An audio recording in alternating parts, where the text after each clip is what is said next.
नमस्ते आप सभी को। मैं रीना ढिल्लों एक बार फिर से स्वागत करती हूँ आपका अपने यूट्यूब चैनल हिंदी विषय श्रृंखला में।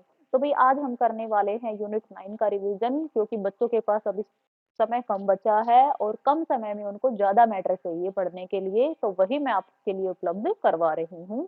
तो थोड़ा जल्दी जल्दी इसको हम रिवीजन करेंगे इसका, क्योंकि पढ़ा मैंने अच्छे से पहले अपनी वीडियो में रखा है। तो आप मेरे चैनल पर जाकर इन वीडियो को देख सकते हैं। तो सबसे पहले हम देखते हैं यूनिट 9, जो जिसका नाम है हमारा जन एवं पर्यावरण। तो ये पर्यावरण के बारे में है।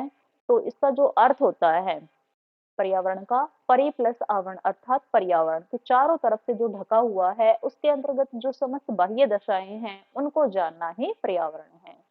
इस पर्यावरण को जो जो चीजें प्रभावित करती हैं वो आगे हम वीडियो में पढ़ेंगे।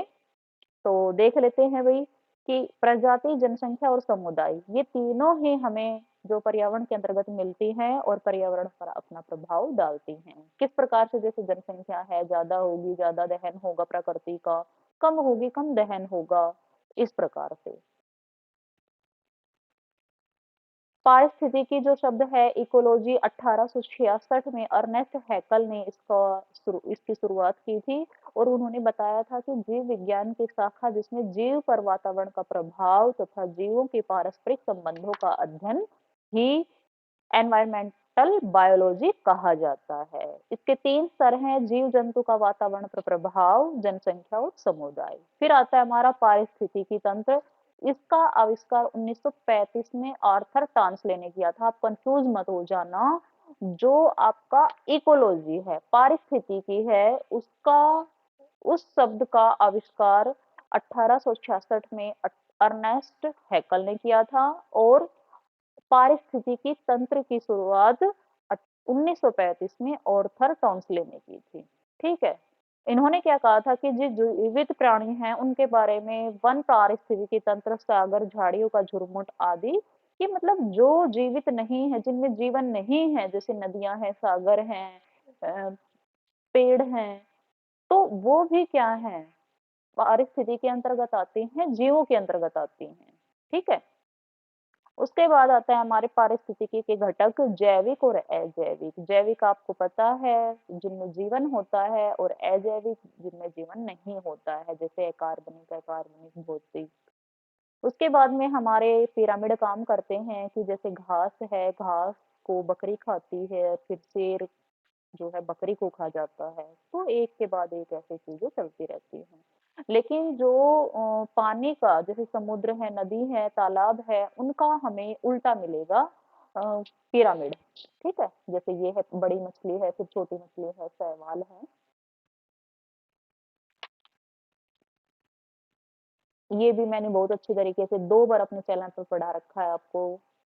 फिर है प्रदूषण, कि कब अच्छा होता है, कितने से कितने के बीच, और रंग कैसा होता है, इसको भी आप स्क्रीनशॉट लेके ध्यान से पढ़ लेना। उसके बाद हमारा राष्ट्रीय हरित प्रणाली के अंतर्गत क्या कानून बना, वो लिख रखा है मई 2010 में, वायु कानून 1981 में। जो ध्वनि है वो कितने से कितने के बीच क्या रहता है। फिर जल प्रदूषण है, किन कारणों से होता है। मृदा अपरदन किस कारणों से होता है। प्राकृतिक आपदाओं के माध्यम से भी पर्यावरण को क्षति पहुंचती है। आपदा प्रबंधन जो नीतियां हैं, कब कौन सी लागू की गई और किसके लिए लागू की गई, वो भी मैंने बहुत अच्छे से पढ़ा रखे हैं। यहाँ से आप स्क्रीनशॉट लेके इनका रिवीजन कर सकते हैं। इधर काफी सारे सन हैं, काफी सारे नाम हैं, तो यहीं से आपसे पूछे जाते हैं प्रश्न। राष्ट्रीय उद्यान है, पेरियार केरल में है, नंदनकानन राजस्थान में है, कार्बेट राष्ट्रीय उद्यान उत्तराखंड में है, सरिस्का टाइगर राजस्थान में है।